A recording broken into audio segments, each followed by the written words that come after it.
Jadi kan salah satu public figure ya, selebgram Indonesia wafat, diduga itu karena penyakit santet ya, ada santet ya. Nah mungkin dalam kacamata Islam tuh santet itu seperti apa sih Ustaz? Apakah memang benar bisa membunuh? Jadi yang namanya santet dan sejenisnya ya, santet, pelet, teluh, dan kawan-kawan itu, ini merupakan satu kerjaan orang-orang pengecut. Orang-orang pengecut, orang-orang yang nggak berani berhadapan one by one, nggak berani berhadapan tatap muka. Jadi karena orang-orang pengecut, dia bersekutu dengan setan melalui agen setan. Siapa agen setan? Ya orang-orang yang di dukun ya. Jadi dia minta ke sekarang bahasa dihaluskan lagi orang pintar ya.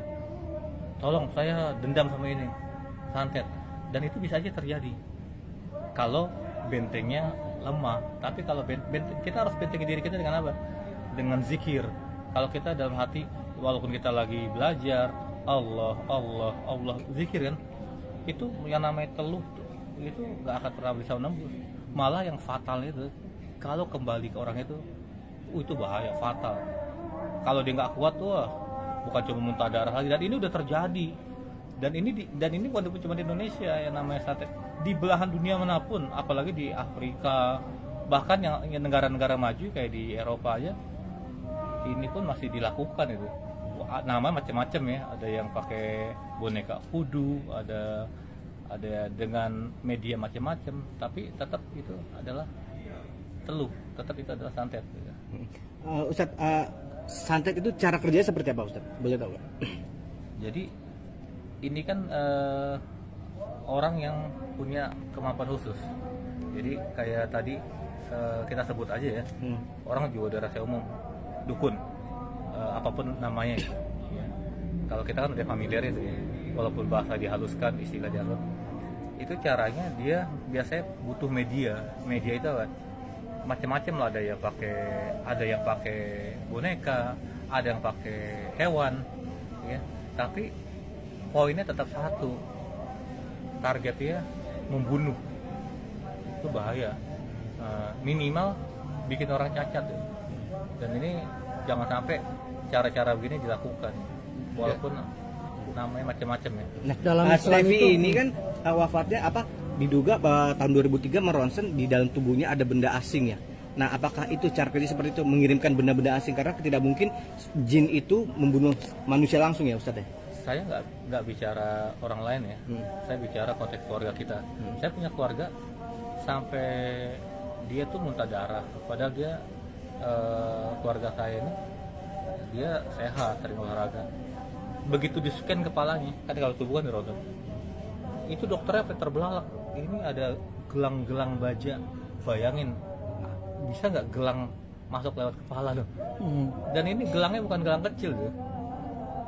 Dan itu di scan jelas banget ya. Dan ini medis juga angkat tangan kan. Nah ini yang namanya kita harus percaya nggak?